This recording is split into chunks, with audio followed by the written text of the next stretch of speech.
चलो ठीक है, वेरी गुड। हाँ, नेक्स्ट टॉपिक मैं स्टार्ट कर रही हूँ। Constitution provide aspiration and goals of a society. Aspiration मतलब एम्बिशन, जो भी लोगों की डिमांड है, इच्छाएं, आकांक्षाएं, एस्पिरेशन वो होता है। तो कॉन्स्टिट्यूशन क्या प्रोवाइड करता है? Aspiration and goals of a society, कि क्या इंस्पायर कर रहे हैं वो। वीडियो पे रहो बेटा। लक्ष्मी, आर्यन, रोहित, वीडियो ऑन कर लो बेटा, मुझे भी दिखता रहे। सर रिकॉर्डिंग ऑन होगी? ठीक है, ऑन रखो बेटा वीडियो, ये कंपलसरी है। Yes, Rohit. Hello Rohit. Hello ma'am. Lakshmi please on रखिए वीडियो, ठीक है। चलिए, most of the older constitution limited themselves largely is allocating decision making power and setting some limits to government power। जो ज़्यादातर ओल्डर कॉन्स्टिट्यूशंस थे, जो पहले से बने हुए थे, उन्होंने खुद को क्या किया, जो डिसीजन मेकिंग पावर में, जो डिस्ट्रीब्यूशन में खुद के हिसाब से सेट कर लिया, खुद के गवर्नमेंट के हिसाब से सेट कर लिया। मतलब कुछ फेयर कुछ नहीं था, unfairly. But many 20th century constitution, जो 20th सेंचुरी में जो कॉन्स्टिट्यूशंस बने, ठीक है, which the Indian constitution is the finest example. सबसे फाइनेस्ट एग्जाम्पल है। म्यूट कर दो रोहित, म्यूट करो, म्यूट करो Rohit phone. Indian constitution finest example है पूरे वर्ल्ड के कॉन्स्टिट्यूशन का, और वर्ल्ड का सबसे लार्जेस्ट कॉन्स्टिट्यूशन है ये। इंडियन जो कॉन्स्टिट्यूशन है वर्ल्ड का सबसे लार्जेस्ट कॉन्स्टिट्यूशन है और फाइनेस्ट कॉन्स्टिट्यूशन है। बहुत सोच समझ के बनाया हुआ है, इधर उधर से प्रोविज़न लेके बनाया हुआ है। बाकी के जो पहले थे खुद को बहुत लिमिटाइड कर रखा था, खुद की पावर्स में कुछ और डाल रखा था, बहुत फेयरली कुछ नहीं था। तो सबसे फाइनेस्ट एग्जाम्पल है इंडियन कॉन्स्टिट्यूशन का। Also provide is enabling framework for the government to do certain positive things to express the aspiration and goals of society. इसमें क्या है, इस कॉन्स्टिट्यूशन ने प्रोवाइड कर रखा है ऐसा फ्रेमवर्क जिसमें कुछ पॉजिटिव चीज़ें गवर्नमेंट करे, जिससे कि जो सोसाइटी की गोल्स हैं, इंडिविजुअल्स के जो एस्पायर हैं, वो फुलफिल हो। कुछ ऐसी पॉजिटिव चीज़ें करें कि हर इंडिविजुअल के जो एस्पिरेशंस हैं, जो गोल्स है एक जस्ट सोसाइटी का, वो फुलफिल हो, ठीक है। The Indian constitution was particularly innovative. तो इस रिस्पेक्ट में जो इंडियन कॉन्स्टिट्यूशन काफ़ी इनोवेटिव है, काफ़ी सोचा समझा हुआ, काफ़ी सोच समझ के बनाया हुआ है, ठीक है। Society with the deep interest in equality of various kind. जबकि हमारा इंडिया में इतनी तरह की इनइक्वलिटी है, इतनी डाइवर्सिटीज़ के बावजूद भी बहुत सोच समझ के इनोवेटिव कॉन्स्टिट्यूशन ये फ्रेमर्स ने बनाया था। will not have only set limits on the power of government, they will also have to enable and empower the government। इसने हमारे कॉन्स्टिट्यूशन ने गवर्नमेंट की पावर को लिमिटाइज ही नहीं किया, बल्कि कहीं इतना एम्पावर कर दिया कि वो नए नए प्रोविजंस लाए, नई नई पॉलिसी बनाए, जिससे कि जस्ट सोसाइटी क्रिएट हो, जस्ट सोसाइटी बने, और जो गोल है सोसाइटी का, जो एस्पायर है हर इंडिविजुअल का, वो फुलफिल हो।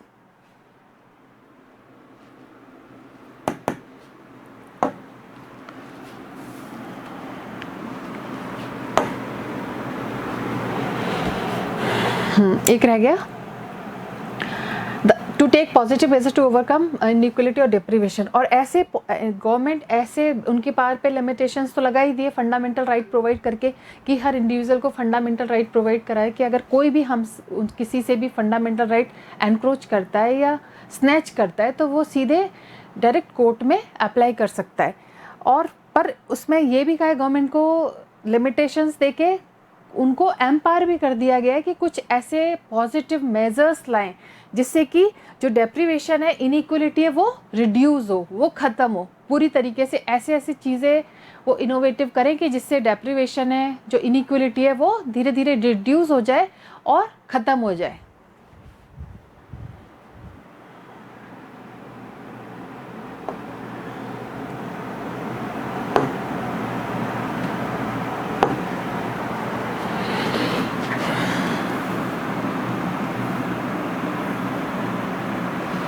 For example, India aspires to be a society that is free of caste discrimination. India क्या एस्पायर करता है कि ऐसी सोसाइटी हो जिसमें कास्ट डिस्क्रिमिनेशन ना हो। ये एक सोसाइटी के लिए जो एस्पायर करता है हर इंडिविजुअल नहीं, जो बेटर है हर किसी के लिए, वो है कि free of caste discrimination society हो जिसमें कोई डिस्क्रिमिनेशन नहीं हो कास्ट बेसिस पे या रिलीजन बेसिस पे, किसी भी बेसिस पे। If this is our society's aspiration, the government will have to be enable empower to take all necessary steps to achieve this goal. अगर यही सोसाइटी की एस्पिरेशन है, यही हमारी सोसाइटी चाहती है, तो गवर्नमेंट क्या करेगी, एम्पावर होगी और ऐसे नेसेसरी स्टेप्स लेगी जिससे कि इस गोल को अचीव किया जाए। यानी फ्री ऑफ कास्ट डिस्क्रिमिनेशन को, जो कास्ट डिस्क्रिमिनेशन से फ्री हो, ऐसे गोल को अचीव किया जाए। तो गवर्नमेंट अपने आप, अगर हमारी सोसाइटी एस्पायर कर रही है कि ऐसी सोसाइटी हो जिसमें सबको इक्वल समझा जाए, इक्वल कंसीडर किया जाए, तो गवर्नमेंट क्या करेगी, ऐसे नेसेसरी स्टेप्स लेगी। जैसे आपने देखा भी है, रिजर्वेशन है ओबीसी, एससी, एसटी के लिए, इतनी सारी चीज़ें, स्कॉलरशिप है, बहुत सारी ऐसी चीज़ें हैं जो कर रखी हैं। हालांकि अब बहुत काफ़ी ओवर द लिमिट हो चुकी हैं चीज़ें, लेकिन फिर भी क्योंकि अब ये पॉलिटिकल इश्यू हो गया है। पहले 10 इयर्स के लिए जो रिजर्वेशन था 10 इयर्स के लिए था, ठीक है। अब पॉलिटिकल लीडर्स अपने वोट बैंक के लिए या जो भी है, ये चीज़ें बढ़ती जा रही हैं, लेकिन एक्चुअली कॉन्स्टिट्यूशन ने तो क्या किया था, जस्ट सोसाइटी क्रिएट करने के लिए, लोगों के एस्पायर को फुलफिल करने के लिए इस तरह के गवर्नमेंट को एम्पावर कर दिया था कि वो नेसेसरी स्टेप्स ले, ताकि जो डिप्राइव्ड लोग हैं, जो बैकवर्ड लोग हैं, जो सप्रेस लोग हैं, उनका अपलिफ्टमेंट हो। इन ए कंट्री जैसे साउथ अफ्रीका, आपने पढ़ा होगा, जैसे रेशियल डिस्क्रिमिनेशन कितना ज़्यादा था। नेल्सन मंडेला ने पूरा उम्र अपनी बिता दी थी इसके प्रोटेस्ट में। तो new constitution had to enable the government to end up new constitution वहाँ बना। जब प्रोटेस्ट हुआ, मूवमेंट हुआ, लोगों ने इतना प्रोटेस्ट किया, तो फिर क्या हुआ, रेशियल डिस्क्रिमिनेशन ख़त्म हुई और न्यू कॉन्स्टिट्यूशन फॉर्म हुआ। अब ये देखिए, आप ये कार्टून आप देख सकते हो कि constitution maker have to attach themselves to very different aspirations. अब कॉन्स्टिट्यूशन मेकर्स हैं, अब देखिए हर तरह का लोग है, कोई अपना राग अलाप रहा है, ये अपना राग, ये जनगण मन में, ये वंदे मातरम में, ठीक है। अब नेहरू जी इसको बैलेंस करने की कोशिश कर रहे हैं, इन विज़न को, आइडियोलॉजीज़ को। आपने पढ़ा होगा नेशनल मूवमेंट में कोई मॉडरेट, कोई एक्सट्रीमिस्ट, सब अपने अपने तरीके से, एस्पिरेशन सबकी सेम है, लेकिन उनको बैलेंस करना, उन विज़न को देखना, उन आइडियोलॉजीज़ को आपस में मिलाना, इसको नेहरू जी, देखिए कार्टून में आप नेहरू जी कैसे बैलेंस करने की कोशिश कर रहे हैं, इनको भी और इनको भी। देख रहे हो ना आप, सब अपना अपना राग अलाप रहे हैं, ये अपना राग अलाप रहे हैं, ये अपना राग अलाप रहे हैं। नेहरू जी दोनों तरफ हैं, नेहरू जी इनको भी समझने की कोशिश कर रहे हैं, नेहरू जी इनको भी समझने की कोशिश कर रहे हैं। देखा ना आपने, तो यही था।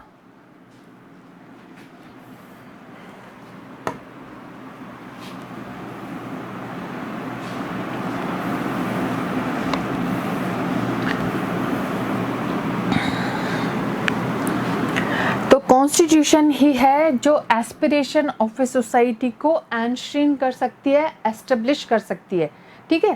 केवल कॉन्स्टिट्यूशन के माध्यम से ये चीज़ें हो सकती है। The framers of the Indian constitution for example thought that each individual in society should have all that is necessary for them to lead a life of minimal.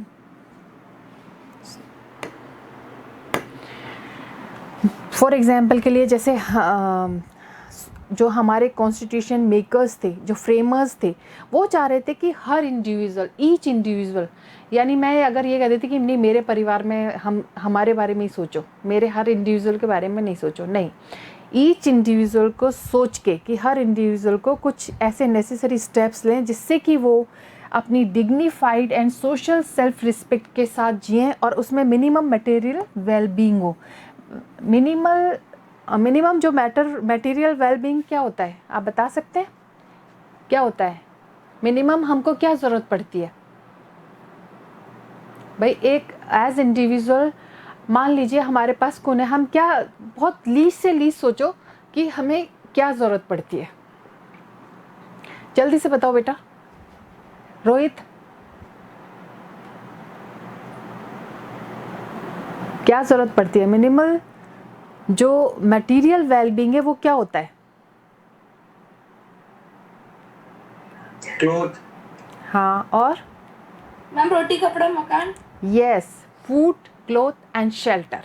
ये मिनी मटेरियल, मतलब हर इंडिविजुअल इतना तो deserve करता है कि उसको खाने के लिए रोटी मिल जाए, घर मिल जाए, क्लोथिंग मिल जाए, वो ऐसे तो नहीं घूम सकता, और उसके साथ साथ एडुकेशन भी। तो कॉन्स्टिट्यूशन प्रोवाइड करता है कि गवर्नमेंट को इतना एम्पावर किया है कि ऐसे नेसेसरी स्टेप ले कि हर इंडिविजुअल कम से कम अपने सेल्फ रिस्पेक्ट के साथ, डिग्निटी के साथ, वेल बीइंग मटेरियल के साथ, एजुकेशन के साथ रह सके सोसाइटी में। ठीक है। The Indian constitution enable the government to take positive welfare measures, some of which are legally enforceable. कुछ इंडियन कॉन्स्टिट्यूशन ने गवर्नमेंट को कुछ ऐसे पॉजिटिव वेलफेयर मेजर्स के लिए बाउंस किया हुआ है जो लीगली एनफोर्सेबल है, कि भाई उन्हें करना ही करना है, ये लीगली एनफोर्सेबल। जैसे फंडामेंटल राइट्स प्रोवाइड किया है, right to equality, right to freedom, आप पढ़ चुके हो पहले भी, तो ये एनफोर्सेबल है। इसमें ना गवर्नमेंट कुछ कर सकती है, कॉन्स्टिट्यूशन में जो प्रोवाइड प्रोटेक्शन के लिए दे रखे हैं हर इंडिविजुअल के, वो दे रखे हैं, उसमें कोई चेंजेस नहीं आएगा, उसमें कोई कुछ नहीं कर सकता, वो उसको उसके लिए मतलब सरकार को करना ही पड़ेगा। As we go on studying the Indian constitution we shall find that such enabling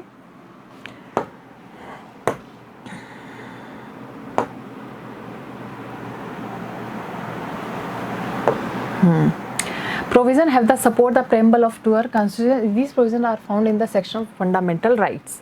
वही मैंने बताया आपको कि भाई हर इंडिविजुअल को self dignified social life lead करने के लिए मिनिमल जो रिक्वायरमेंट है उसको फुलफिल करने के लिए जो प्रोविजंस दिए हुए हैं वो है फंडामेंटल, जो प्रेम्बल में ही मैंशनड है। प्रेम्बल क्या होता है? Guideline of the constitution. उसमें प्रेम्बल में ही ये मैंशनड है, तो ये प्रोविज़न दिए हुए हैं फंडामेंटल राइट्स के रूप में। इसके अलावा directive principle of state policy, if you have any idea directive principle of state policy, do you have any idea?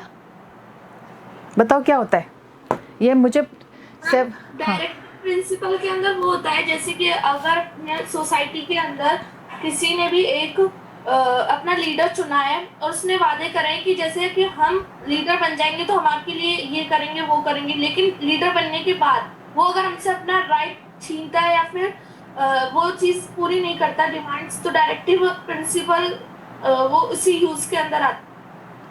हाँ देखो, मैं इसको बहुत दूसरे तरीके से, बहुत इसको और इजी वे में समझाती हूँ।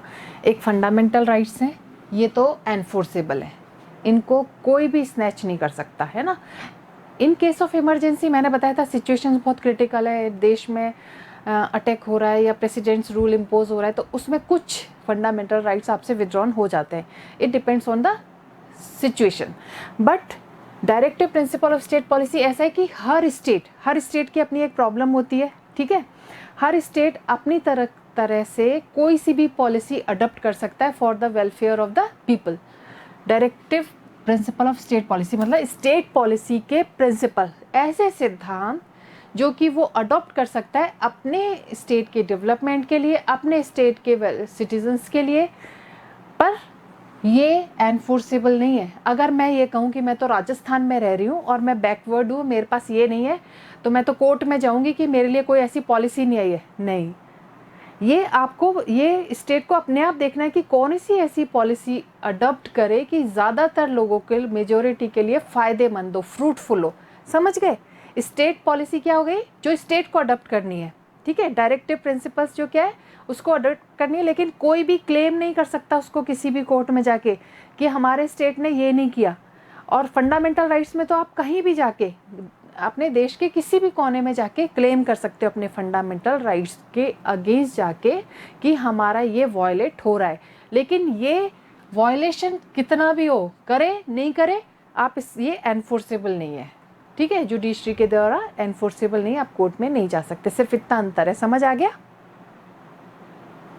Yes ma'am. हाँ, तो अब फोर्थ फंक्शन जो है कॉन्स्टिट्यूशन का, ये सारे फंक्शंस ही हैं इसमें चल रहे हैं, आप इनको 5 लाइन पिक करके आप नोट्स बना लीजिए।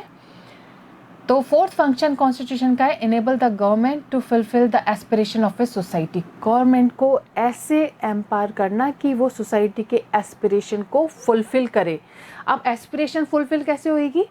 टू एंड क्रिएट कंडीशन, ऐसी कंडीशंस क्रिएट हो, ऐसी चीज़ें बनाए, ऐसी पॉलिसी लाए जिससे कि जस्ट सोसाइटी क्रिएट हो, एक फेयर सोसाइटी, जस्ट सोसाइटी, जहाँ जब सब जस्टिफाई हो, सबको न्याय मिले, किसी के साथ कुछ डिस्क्रिमिनेशन ना हो, किसी के साथ कुछ गलत ना हो, ऐसी कंडीशन को कौन प्रोवाइड कर सकता है? कॉन्स्टिट्यूशन। ठीक है, एस्पिरेशन ऑफ ए सोसाइटी को फुलफिल कौन कर सकता है? कॉन्स्टिट्यूशन। कॉन्स्टिट्यूशन कैसे फुलफिल करेगा? गवर्नमेंट को एम्पावर करके। एम्पावर कैसे करेगा? कि वो नेसेसरी ऐसे स्टेप्स लें जिससे कि सबके लिए फ़ायदेमंद हो। फिर अब ऐसे नहीं कि अब हमने तो भाई हमने तो ले लिए, ये पॉलिसी अडॉप्ट कर ली, वो आपको क्रिएट करनी है जस्ट सोसाइटी के लिए, वो कंडीशंस क्रिएट करनी है कि सब लोग उसको फ़ायदा उठाएं, सब लोग उससे जुड़ें। तो ये फोर्थ फंक्शन है। ठीक है, अब मैं पढ़ रही हूँ enabling provision of the constitution. Constitution are not only rules and regulation controlling the power of the government, they also give power the government to pursuing collective good for the of the society. Constitution का मतलब सिर्फ rules and regulations ही नहीं है कि भाई government की power को control कर दे, यही कॉन्स्टिट्यूशन है, या रूल्स या रेगुलेशंस ही कॉन्स्टिट्यूशन है, बल्कि दे ऐसी पावर भी देते हैं वो गवर्नमेंट को जिससे कि collective good of the society के लिए वो परस्यू करें। मतलब ऐसी चीज़ फॉलो करें जो कि सोसाइटी के मतलब मेजॉरिटी के लिए गुड सेंस में हो, अच्छा हो, हर नागरिक तरक्की करे, हर नागरिक का अपलिफ्टमेंट हो। तो ये है, तो रूल्स एंड रेगुलेशन लागू कर दिए, ठीक है, रूल्स चल रहे हैं, रेगुलेशन चल रहे हैं, नहीं, आपको ऐसी जस्ट सोसाइटी भी क्रिएट करनी कि जिसमें सब कोई फ़ायदा उठाए। ठीक है, constitution of South Africa assign many responsibility to the government. It wants the government to take measures to promote conservation of nature, make efforts to protect person और group subjected to unfair discrimination and provide that the government must progressively ensure adequate housing to all health care. जो South Africa का constitution है उसने assign किया था, बहुत सारी responsibility assigned हुई थी उसमें गवर्नमेंट के लिए। वो चाहते थे कि गवर्नमेंट ऐसे मेजर्स ले, ऐसे कंजर्वेटिव ऑफ नेचर को प्रमोट करे, ऐसे एफर्ट्स करे जिसमें हर पर्सन प्रोटेक्टेड हो, है ना, हर ग्रुप प्रोटेक्टेड हो, अनफेयर डिस्क्रिमिनेशन से मतलब हटके करे, कोई डिस्क्रिमिनेशन ना हो। जैसे रेशियल डिस्क्रिमिनेशन में आपने पढ़ा था कि कैसे काले गोरे का भेद था। अगर फर्स्ट क्लास में कोई काला अगर ट्रेवल कर रहा है, आपने गांधी जी का एक एग्जाम्पल देखा होगा कि गांधी जी जब फर्स्ट क्लास का टिकट लेके इंडिया लौट रहे थे या साउथ अफ्रीका जा रहे थे, जो भी था, है ना, देखा था, उसमें उनको कहा था कि भाई तुम यहाँ से उठो। उन्होंने कहा मेरे पास टिकट है, मैं क्यों जाऊँ, कि नहीं यहाँ पे कोई गोरा आएगा। तो तब से ही वो उनके दिमाग में ये सब चल रहा था, बहुत सारी चीज़ें चल रही थी। तो वहीं से उनका शुरुआत हो गई थी अपने सोशल वेलफेयर की तरफ।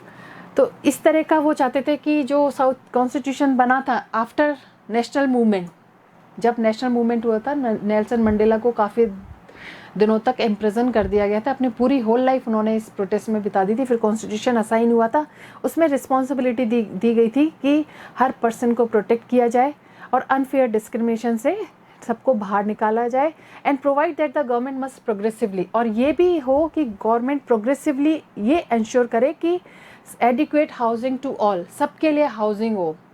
ऐसा अपने इंडिया में भी है, लेकिन सबको हाउसिंग नहीं है।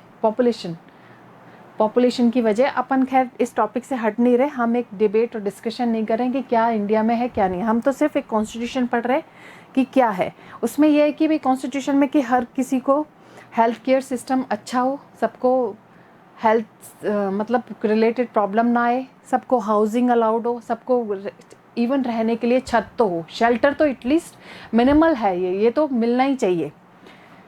In the case of Indonesia also the government is enjoined establish and conduct national education system।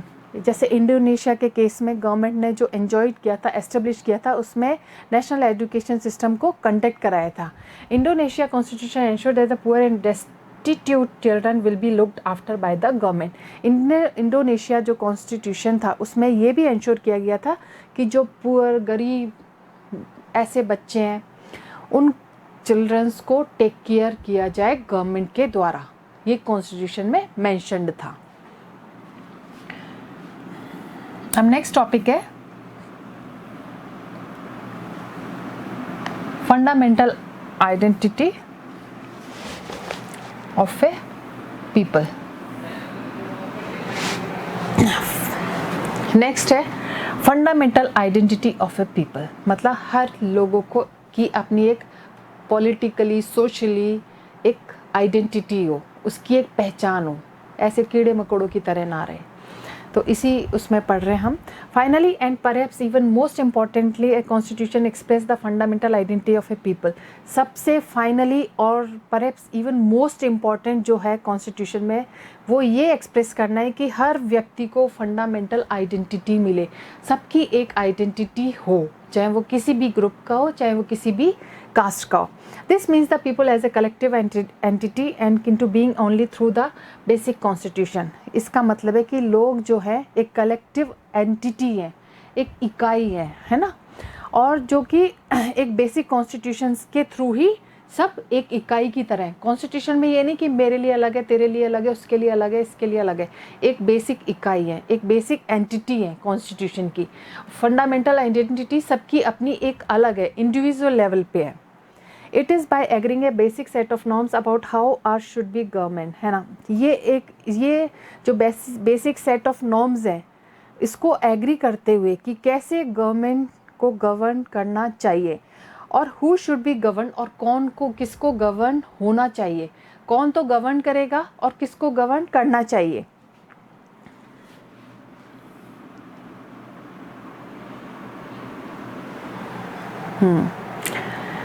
ये एक कलेक्टिव आइडेंटिटी है कि भाई कौन गवर्नमेंट बनाएगा, किसको बनानी चाहिए। One has many sets of identities. Yes yes Lakshmi बोलो बेटा। लक्ष्मी आप कुछ पूछ रहे हो?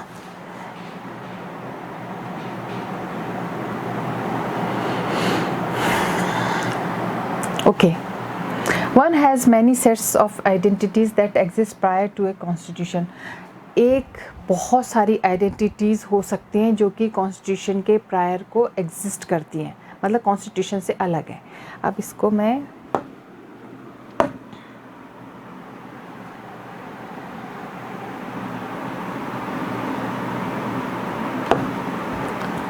फॉर एग्जाम्पल ये कहाँ गया,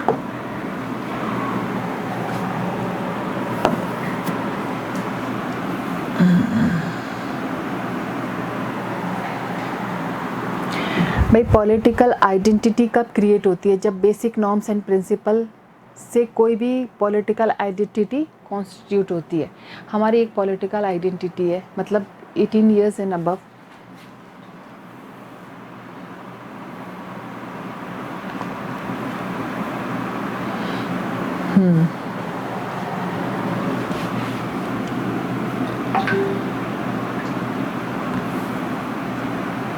आपको अगर स्क्रीन ब्लर हो रही है तो आप बोल सकते हो, है ना। अभी दिखाई दे रहा है, विजिबल है, यस मैम, क्लियर है ना। Second, constitutional norms are the overarching framework within which one pursue individual aspiration. जो कॉन्स्टिट्यूशनल नॉर्म्स हैं, जो कॉन्स्टिट्यूशनल प्रिंसिपल्स हैं, वो ओवर आर्किंग फ्रेमवर्क है जिसमें कि एक परस्यू कर सकता है इंडिविजुअल्स की एस्पिरेशंस को।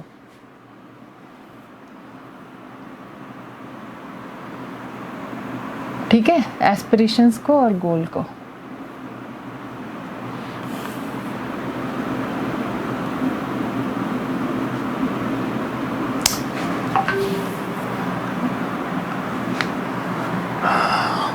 Pursue individual aspiration, goals and freedoms को। ठीक है। The constitution sets authoritative constant upon what one may और मे नॉट डू। कॉन्स्टिट्यूशन ही सेट करता है ऐसे अथॉरिटेटिव कॉन्स्टेंट, रिस्ट्रिक्शन, कॉन्स्टेंट्स होते हैं रिस्ट्रिक्शन, कि किसी को क्या करना है, कोई क्या कर सकता है, किसी को क्या नहीं कर सकता। ये कॉन्स्टिट्यूशन के नॉर्म्स में डिसाइड होता है कि कोई क्या कर सकता है, कोई क्या नहीं कर सकता। क्लियर। तो it defines the fundamental value that we may not trespass. ये फंडामेंटल वैल्यूज़ को डिफाइन करता है। कॉन्स्टिट्यूशन क्या करता है? फंडामेंटल वैल्यूज़ को डिफाइन करता है जिसमें कि हम ट्रेसपास, अनलॉफुल नहीं हो सकते। कोई भी गवर्नमेंट अनलॉफुल नहीं हो सकती। इसको मतलब फंडामेंटल आइडेंटिटी देनी ही पड़ेगी सिटीजन्स को। So the constitution also gives one A moral identity. तो कॉन्स्टिट्यूशन हमें क्या प्रोवाइड करता है? एक मोरल आइडेंटिटी, एक पॉलिटिकल आइडेंटिटी के साथ हमें मोरल आइडेंटिटी भी प्रोवाइड करता है। Third and finally it may be the case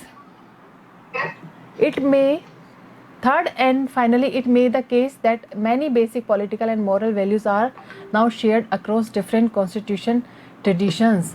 finally क्या होता है, it may be the case, ये केस हो सकता है कि जिसमें basic political and moral values share होती है डिफरेंट कॉन्स्टिट्यूशन के ट्रेडिशन में शेयर हो सकती है मोरल और political identity. If one look at the constitution around the world they differ in many respect. अगर हम पूरे वर्ल्ड के कॉन्स्टिट्यूशन को देखें तो सब डिफरेंट है, सब अलग अलग हैं, अपने अपने नेशन के हिसाब से बने हुए हैं। लेकिन हमारा सबसे फाइनेस्ट एग्जाम्पल है पूरे वर्ल्ड का, सबसे लार्जेस्ट एंड फाइनेस्ट एग्जाम्पल है constitution. In the form of government they enjoy in many procedural details. अब सबके कॉन्स्टिट्यूशन डिफरेंट है, उनमें सबके अपने प्रोसीड्यूरल डिटेल्स हैं, कैसे मेथड सबका अलग है, इलेक्शन का सबका, तो सब कॉन्स्टिट्यूशन थोड़ा सा डिफर है। But they also share a good deal. लेकिन हर कॉन्स्टिट्यूशन एक गुड डील शेयर करता है, मतलब good for citizens, good for nation, ये डील ज़रूर करता है। भले डिफरेंट है, विज़न डिफरेंट है, आइडियोलॉजी डिफरेंट है, लेकिन गुड डील शेयर करता है। Most modern constitution create a form of government that is a democratic in some respect. ज़्यादातर जो मॉडर्न कॉन्स्टिट्यूशंस हैं वो क्या करते हैं, फॉर्म ऑफ गवर्नमेंट, ऐसी फॉर्म ऑफ गवर्नमेंट क्रिएट करते हैं जो कि डेमोक्रेटिक हो।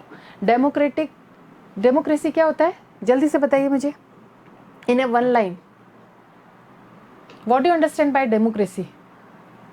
हम कहते हैं डेमोक्रेटिक फॉर्म ऑफ गवर्नमेंट है, तो क्या है, what do you mean by democracy?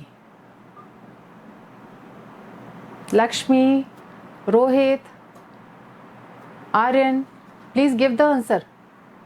What is democratic form of government? We have studied this democracy in previous classes, so just give the reply. Lakshmi, what is democracy? Lakshmi the has form of government where government is made by the people for the people. actually आप simple से democracy form of government it means people's rule, है ना। It is a form of government in which rulers are elected by the people, ठीक है। Democracy की simple परिभाषा है, आप ज़्यादा मत जाओ, अब्राहम लिंकन की डेफिनेशन पे नहीं जाओ, इस पे मत जाओ, सिर्फ ये क्या है, it is a form of government in which rulers are elected by the people या people's rule. Democratic form of government is the people's rule government, जहाँ पे लोग इन्वॉल्व रहते हैं, डायरेक्टली भी और इनडायरेक्टली भी। डायरेक्टली स्विट्ज़रलैंड में, ये मैं अपन जब आगे डिस्कस करेंगे, आगे चैप्टर्स पढ़ेंगे, तब हम हमारे इनडायरेक्ट है डायरेक्ट है ये हम आगे डिस्कस करेंगे। अभी सिर्फ हम कॉन्स्टिट्यूशन पे आ जाते हैं। तो ज़्यादातर जो मॉडर्न कॉन्स्टिट्यूशन है उनमें डेमोक्रेटिक फॉर्म ऑफ गवर्नमेंट है। In some respect most claim to protect certain basic right, और सब में सारे कॉन्स्टिट्यूशन में बेसिक राइट्स को क्लेम करने की परमिशन है, सिटीजन्स को बेसिक राइट्स प्रोवाइड किए हुए हैं। But constitution are different in the way they embody conception of national identity.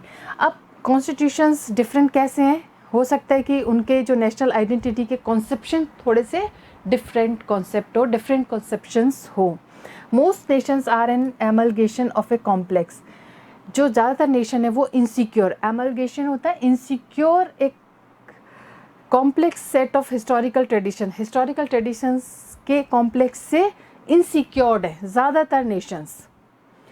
They weave together the diverse group, उसमें बहुत सारे डाइवर्स ग्रुप जुड़े हुए हैं that reside within the nation different ways, जिसमें हमारे यहाँ भी देखो थोड़ी दूर पे इतने डाइवर्स ग्रुप है, लैंग्वेज अलग, ठीक है, रीज़न अलग, रिलीजन अलग, इवन फूड हैबिट्स अलग, इवन कल्चर, फिर उसमें सब कल्चर, वहाँ ये सब चीज़ें बिल्कुल डिफरेंट। लेकिन फिर भी इतने डिफरेंट होने के बाद भी एक नेशन में रह रहे हैं। ये किसके लिए पॉसिबल मतलब क्यों हुआ ये? क्योंकि कॉन्स्टिट्यूशन ने ये इस तरह का प्रोवाइड किया है, इस तरह की कंडीशंस क्रिएट करी हैं कि जिससे जस्ट सोसाइटी का निर्माण हो।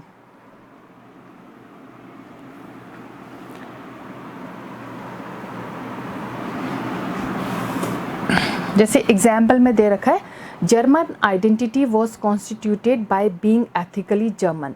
जो जर्मन आइडेंटिटी है वो एथिकली जर्मन पे बेस्ड है, मतलब एथिकली उन्होंने मान्यता दे रखी है। The constitution gave expression to this identity. जो कॉन्स्टिट्यूशन है इस आइडेंटिटी को एक्सप्रेशन मतलब क्लियर किया हुआ है, एक्सप्रेशन दिया हुआ है, हाँ किया हुआ है। Indian constitution on the other hand, दूसरी तरफ does not make ethnic identity. हमारे इंडियन कॉन्स्टिट्यूशन में कोई एथनिक आइडेंटिटी किसी की नहीं है। इतना डाइवर्स, इतना इनइक्वलिटी होने के बावजूद भी कोई जो है एथनिक आइडेंटिटी को हमारा कॉन्स्टिट्यूशन नहीं मानता। Criterion for citizenship, different nation embody different conception of what the relationship. अब डिफरेंट कॉन्स्टिट्यूशन में डिफरेंट कंसेप्शन है, डिफरेंट आइडेंटिटी है, डिफरेंट प्रोविजंस है।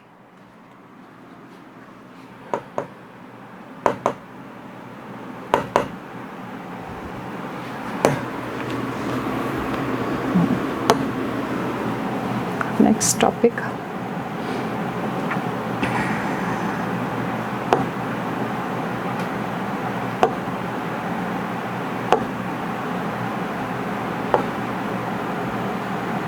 ये मैं क्लियर कर चुकी हूँ। अब सबसे बड़ी बात आती है कि बहुत क्वेश्चंस उठते हैं कि what is the constitution, constitution होता क्या है, जबकि हम शुरू से पढ़ते आ रहे हैं कि व्हाट इज़ द कॉन्स्टिट्यूशन।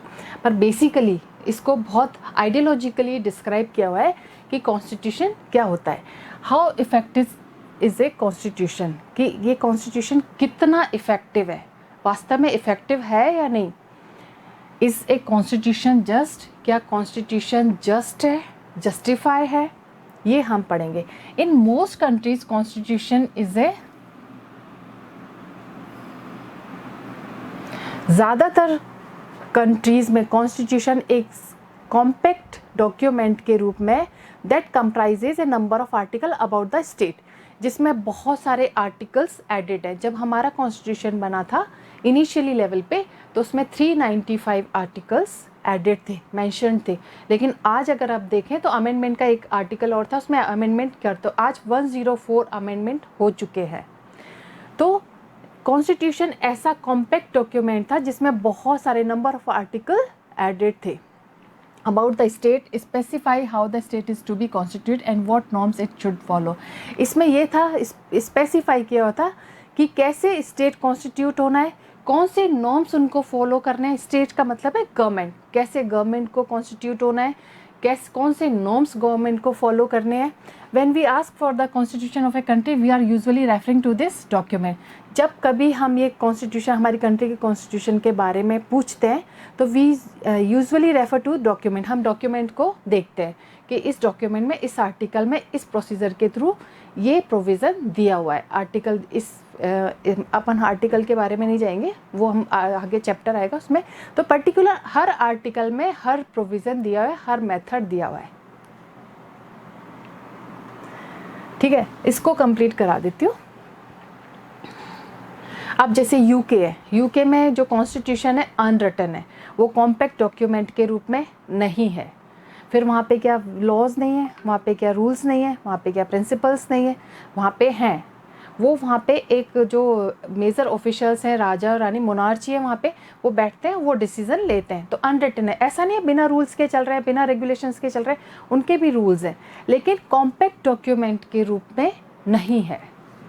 इसको मैं कंटिन्यू करूँगी कल, और किसी को प्रॉब्लम है अब तक तो आप you can ask frankly. Lakshmi and Rohit, if you have any problem regarding this previous topics, you can ask. No, ma'am. Okay. Bye, beta. Till then, take Thank you, care. ma'am. Take care.